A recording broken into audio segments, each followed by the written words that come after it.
3 years ago, he launched the McRib locator at www.klein-cast, kleinecast.com. Klein was his name. Now, listen to this. How many hits are we getting? According to what I'm looking at on YouTube, not a whole lot.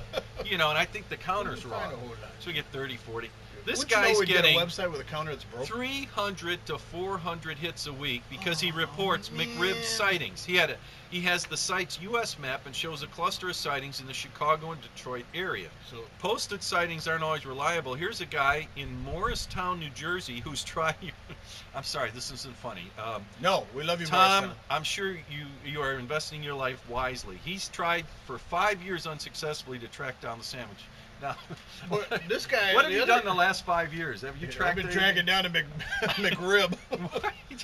I don't know. And he's encountered several false positives. Wait a minute, isn't false positive a medical term?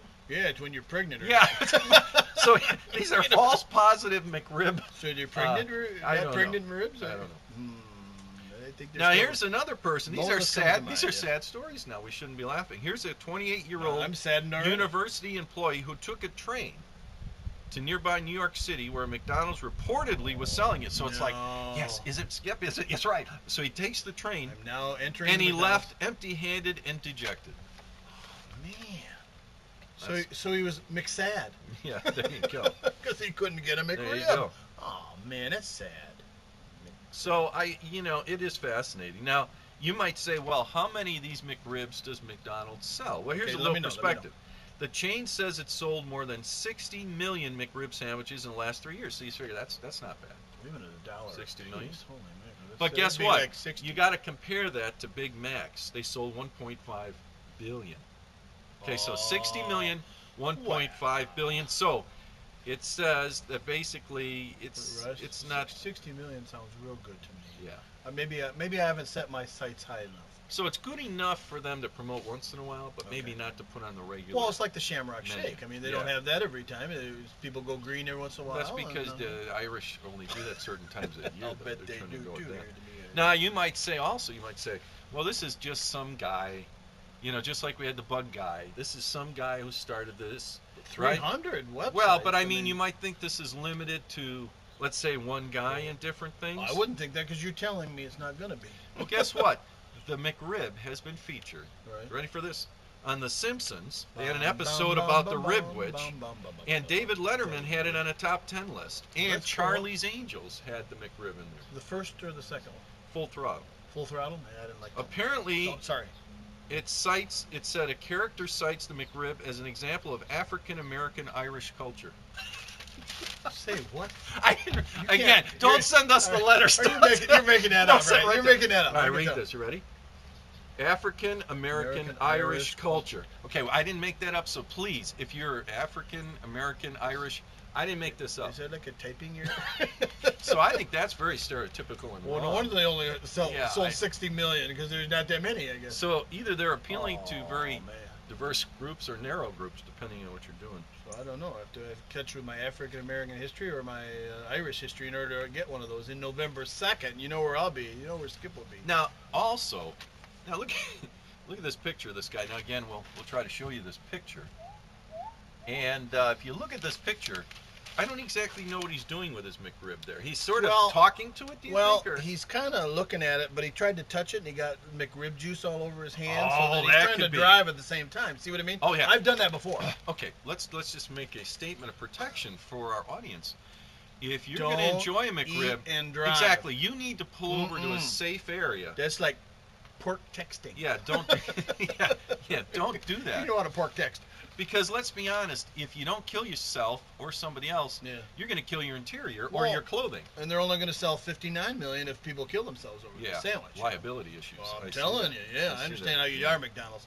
We want to feed my drive to eat McRibs. Okay, now maybe you forgot what it is, but let me tell you.